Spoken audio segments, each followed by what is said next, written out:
मतलब जानते हो सहजातीय राशि। सहजातीय का मतलब क्या होता है? मात्रक हमेशा समान होना चाहिए। मात्रक क्या होना चाहिए?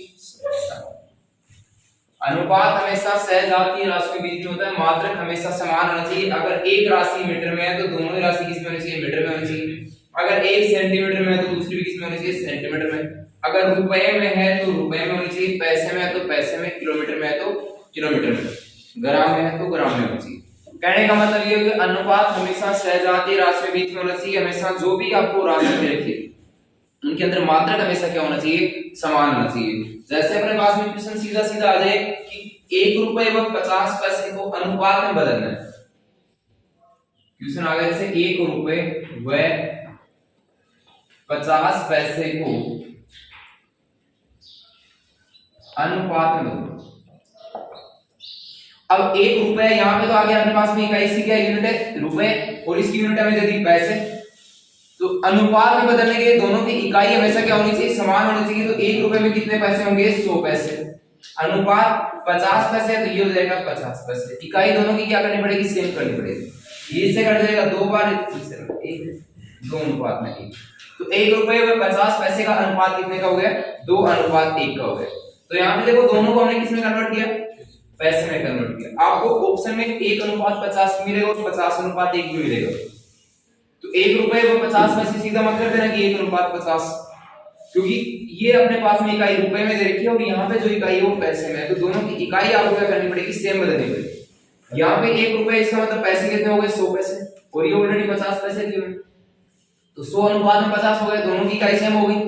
अब 50 का वाला इसमें एक बार चला गया और इसमें कितने बार चला गया? 2 बार चला गया। तो अनुपात अपने पास कितना आ गया? 2 अनुपात में 1 आ गया। वर्गानुपात, ये समझने से पहले देखो कि आपके अनुपात में देगी a अनुपात b है। इस a अनुपात b का मतलब क्या होता है कि जो आपको भिन्न दी हुई वो किसके रूप में होती है? a बटे b के रूप में होती है। a अनुपात b का मतलब क्या होता है? a बटे b के रूप में होगी। जैसे आपसे पूछी वर्गानुपात और हमें ये पूछ रही कि a अनुपात b का वर्गानुपात ज्ञात करो। तो a अनुपात b का वर्गानुपात, अनुपात को तोड़ेंगे तो वर्ग प्लस में अनुपात। वर्गानुपात का मतलब क्या होगा? वर्ग प्लस में अनुपात, मतलब दिए गए अनुपात का हमें क्या करना है? वर्ग करना है। तो a स्क्वायर अनुपात में क्या हो जाएगा? b square. जैसे इसी का क्वेश्चन आ जाए कि 3 अनुपात 5 का वर्गानुपात ज्ञात करो, का वर्गानुपात, तो ये आ जाएगा 3 का भी स्क्वायर हो जाएगा और 5 का स्क्वायर हो जाएगा। 9 अनुपात कितना हो गया? 25।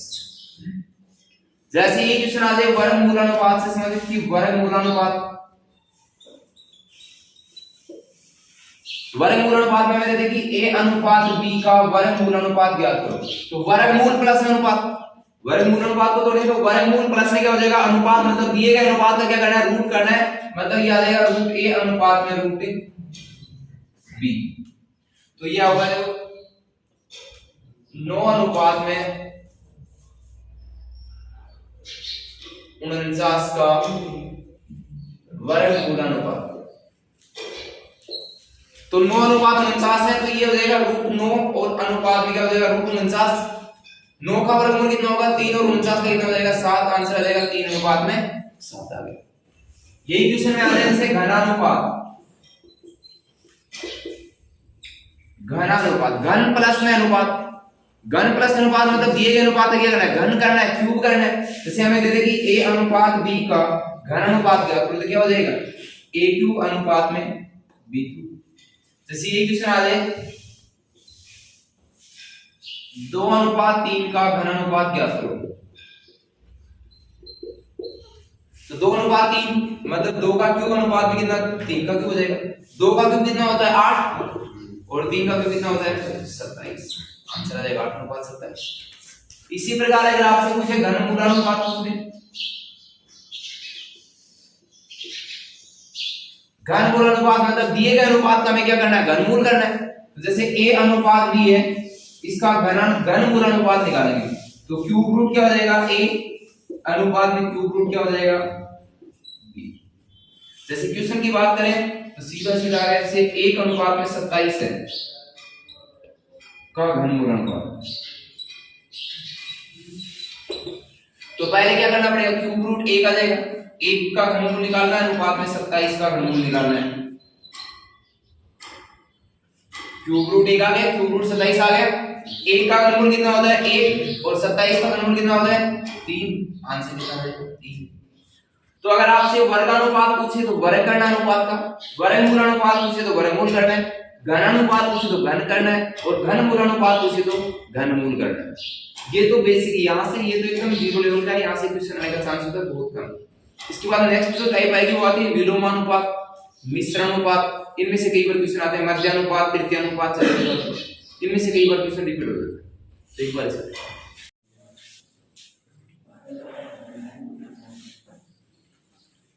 देखो सामने विलोम अनुपात। विलोम का मतलब क्या होता है उल्टा, विलोम अनुपात का मतलब क्या होता है उल्टा अनुपात निकालना है। जैसे हमें पूछी कि a अनुपात b है, इसका विलोमानुपात आपको निकालना है, क्या हो जाएगा भाई b अनुपात में a है। विलोमानुपात का मतलब क्या हो जाएगा उल्टा अनुपात निकालना है। जैसे हमें सीधा सीधा क्वेश्चन दे दे कि 15 अनुपात में 17 का विलोमानुपात क्या होगा, विलोमानुपात 15 अनुपात में 17 का विलोमानुपात निकालना है। तो 15 अनुपात 17 a अनुपात b का विलोमानुपात क्या हो जाएगा b अनुपात a हो जाएगा, मतलब a की जगह b आ जाएगा और b की जगह आ जाएगा a आ जाएगा। तो ये हो जाएगा भाई 17 अनुपात में 9a बराबर 13b हो, 9a बराबर 13b हो तो a अनुपात b का मान करना है। 9a बराबर क्या हो 13b, तो a अनुपात b का मान, एक तो आप सीधा कर दो b के साथ में a का हो जाएगा और a के साथ में किसका हो जाएगा b का हो जाएगा, मतलब 13 अनुपात में कितना हो जाएगा। और ये 13 अनुपात में कैसे होता है a अनुपात b का मतलब क्या होता है भाई a लिख सकते हैं। तो a अनुपात b का मतलब होता है a बटा b, इसका मतलब यहाँ पे आपको a बटे b की फॉर्म बनानी है, यहाँ पे a बटे b की फॉर्म बनानी है। जब फॉर्म बनाएंगे तो देखो 9a बराबर में दे दिया 13b, ये b की साइड गुणा में बराबर की साइड किसमें आएगा भाग में आएगा, तो a बटा b हो जाएगा। चलो ये 9 इस साइड गुणा में इस साइड किसमें आएगा भाग में आएगा, 13 बटे कितना हो जाएगा 9 हो जाएगा। अब a बटे b बराबर 13 बटे 9 है, तो a अनुपात में b बराबर क्या होगा 13 अनुपात में 9 होगा, ये हो जाएगा यहाँ पे 13 अनुपात में 9। तो आप सीधा निकालना चाहो तो सीधा भी कर सकते हैं। कहने का मतलब ये हुआ कि a अनुपात b को हम किस रूप में लिख सकते हैं a बटे b के रूप में लिख सकते हैं। अब यहाँ पे 9a बराबर 13b है, इसमें आपको a बटे b का मान निकालना है। तो ये b इस साइड गुणा में बराबर की साइड किसमें आएगा भाग में, तो a बटा में कितना हो गया b हो गया। और यहाँ पे अपने पास में 9 है, तो ये 9 इस साइड गुणा में बराबर की साइड किसमें आएगा भाग में आएगा, तो 13 बटे कितना हो जाएगा 9 हो जाएगा। a बटे b बराबर 13 बटे 9 है, इसका मतलब a अनुपात b का मतलब कितना हो गया 13 अनुपात में कितना हो गया 9 हो गया। डायरेक्ट निकालना चाहो तो डायरेक्ट निकाल सकते, ये तो दो अनुपात के अंदर होगी। अब कई बार हमें 3 पदों में दे देता है और 3 पदों में देके उसके बाद में विलोमानुपात पूछ लेता है। क्वेश्चन आते हैं कि 4 अनुपात 5 अनुपात 6 का विलोमानुपात क्या होगा। 4 अनुपात 5 अनुपात 6 का विलोमानुपात निकालो। अगर आपको 3 अनुपात में दियो, कितने पदों में दिया हो 3 पदों में कोई अनुपात दे रखा हो और आपसे विलोमानुपात पूछे, तो जिसका ज्ञात करना है उसको ढक लिया करो, बाकी दोनों के गुणांक को जो भी गुणांक आपके पास बच जाए उसको गुणा कर दिया करो। पहले 4 का ज्ञात करना है, 4 की जगह निकालेंगे तो 5 और 6 बच गया, 4 को ढकने पर इनको गुणा करेंगे कितना हो जाएगा 30। 5 का ढक लिया, 6 को 4 से गुणा किया 24, 6 को ढक लिया 5 को 4 से गुणा किया 20, कट रही है तो काट दो वरना पड़ी रहने दो। 2 का भाग इसमें जा रहा है, 2 का इसमें जा रहा है और 2 का इसमें जा रहा है, कितना आ जाएगा भाई 15 अनुपात में 12 अनुपात में। मतलब 3 पदों में अनुपात देके विलोमानुपात पूछे तो जिसका ज्ञात करना है उसको ढक लेना है, बाकी जो बच जाए उनको गुणा कर देना। जैसे 4 का पूछ रहा है, 4 को ढक लिया, 5 को 6 से गुणा किया 30 आ गया। 5 का निकालना है, 5 को ढक लिया, 6 को 4 से 24 आ गया। 6 का पूछ रहा है, 6 को ढक लिया, 5 को 4 से गुणा किया कितना आ गया 20 आ गया। कटती है तो काट दो वरना पड़ेगा। ये क्वेश्चन ऐसे भी आ सकता है, जैसे आ जाएगा a बराबर 2b बराबर 3c हो तो a अनुपात b अनुपात c का मान ज्ञात करना है। a बराबर 2b बराबर में कितना है 3c हो तो a अनुपात b अनुपात c का मान निकालना है। देखो सामने किसका ज्ञात करना है, सबसे पहले a का, ए को रख लिया। अब बी और सी का गुणा क्या क्या बच गया, बी का गुणा कितना 2 और सी का कितना 3, 2 को 3 से गुणा करें कितना आएगा 6। बी को रख लिया, सी का बच गया 3, ए का बच गया 1, 1 को 3 से गुणा करें कितना आएगा 3। सी को रख लिया, 2 को 1 से गुणा करेंगे क्योंकि ए का गुणा तो 1, बी का गुणा कितना 2, सी को रख लिया हमने, 2 को 1 से गुणा किया 2, अनुपात कितना देगा 20 है, अनुपात में 3 अनुपात में 2 आ जाएगा। आगे समझ में। अगर आपको 3 पद दे रखे हैं जैसे यहाँ पे a बराबर 2b बराबर 3c हो तो a अनुपात b अनुपात c का मान निकालना है। जिसका ज्ञात है उसको रखना है, a का निकालेंगे a को रख लिया, b का निकालेंगे b को रख लिया, c का निकालेंगे c को रख लिया। अब जैसे हमने a को रखा तो b और c के गुणा को गुणा करेंगे, b को रखेंगे तो c और a के गुणा को गुणा करेंगे और c को रखेंगे तो b और a के गुणा को क्या कर देंगे गुणा। यहाँ पे वैल्यू का आंसर है।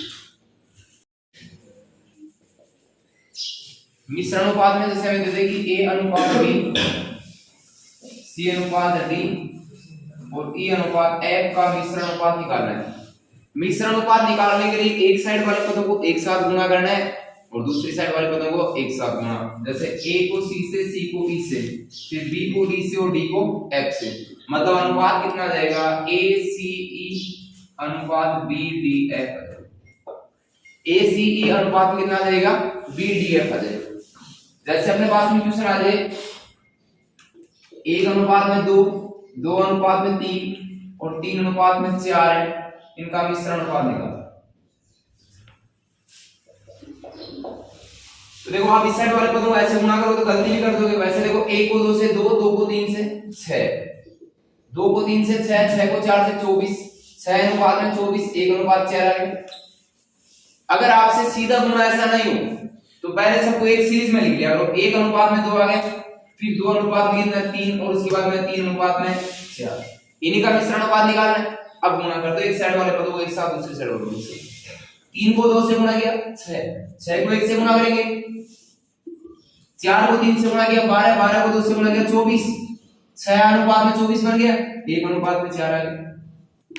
या डायरेक्ट यहां से काटो, 2 से 2 कट गया, 3 से 3 कट गया, इधर 1 बच गया और इधर कितना बच गया 4 बच गया। ऊपर भी काट सकते हो, गुणा करने के बाद भी आप काट सकते हो। मिश्रण अनुपात का मतलब सबको पहले एक सीरीज में सेट करना है, एक साइड वाले पदों को एक साथ गुणा करना है और दूसरी साइड वाले पदों को एक साथ गुणा करना है। 3 को 2 से गुणा करें 6, 6 को 1 से गुणा किया 6 हो गया, 4 को 3 से गुणा किया 12, 12 को 2 से गुणा करें 24, 6 अनुपात में 24 कितना आ जाएगा 1 अनुपात में 4। ये हो गया आपका मिश्रण अनुपात। देखो समानुपात की अगर हम बात करें जैसे a अनुपात b है वो समानुपात है c अनुपात d की। कब हो सकता है a अनुपात b समानुपात किसके c अनुपात d के, लेकिन कब होगा जब बाह्य पदों का गुणनफल अंतर पदों के गुणनफल के बराबर हो। मतलब इसके अंदर ad बराबर क्या हो आपके पास में bc हो तो दिए गए अनुपात एक दूसरे के अनुपात में होंगे समानुपात। यदि बाह्य पदों का गुणनफल अंतर पदों के गुणनफल के बराबर हो तो दिए गए अनुपात एक दूसरे के किस अनुपात में होंगे समानुपात में होंगे। जैसे आपसे कई बार क्वेश्चन ऐसे पूछ सकते हैं, जैसे अपने पास में क्वेश्चन आ गया कि 5 अनुपात 4 का समानुपात ज्ञात करो। अब जरूरी नहीं है कि समानुपात एक ही बने, समानुपात एक से ज्यादा बन सकते, 10 भी बन सकते, 50, आप जितने बनाओगे उतने समानुपात बन जाएंगे। लेकिन क्वेश्चन में आता है तो ऐसा आता है निम्न में से 5 अनुपात 4 का समानुपात कौन सा है, तो जो आपको अनुपात दिए हुए वो 5 अनुपात 4 के समानुपात में रखना है। बाह्य पदों का गुणनफल अंतर पदों के गुणनफल के बराबर करो, जिसमें वैल्यू बराबर आएगी वही क्या होगा एक दूसरे का समानुपात होगा। और वैसे अनुपात निकालेंगे तो कैसे निकालेंगे, जैसे 5 अनुपात 4 का समानुपात हमें निकालना है, इसी का निकालना है, पहले गुणा कर दो 1 से। अगर आप 5 को 1 से गुणा कर दो तो आपको 4 को भी 1 से ही गुणा करना है, मतलब वैल्यू क्या प्राप्त हुई 5 अनुपात 4 प्राप्त होगी। मतलब 5 अनुपात 4 का एक समानुपात 5 अनुपात 4 भी है। जैसे अगर आप गुणा कर रहे हो 2 से तो 5 को 2 से गुणा करें कितना होगा 10 और 4 को 2 से गुणा करें कितना आएगा 8। मतलब 5 अनुपात 4 का एक समानुपात 10 अनुपात 8 भी है।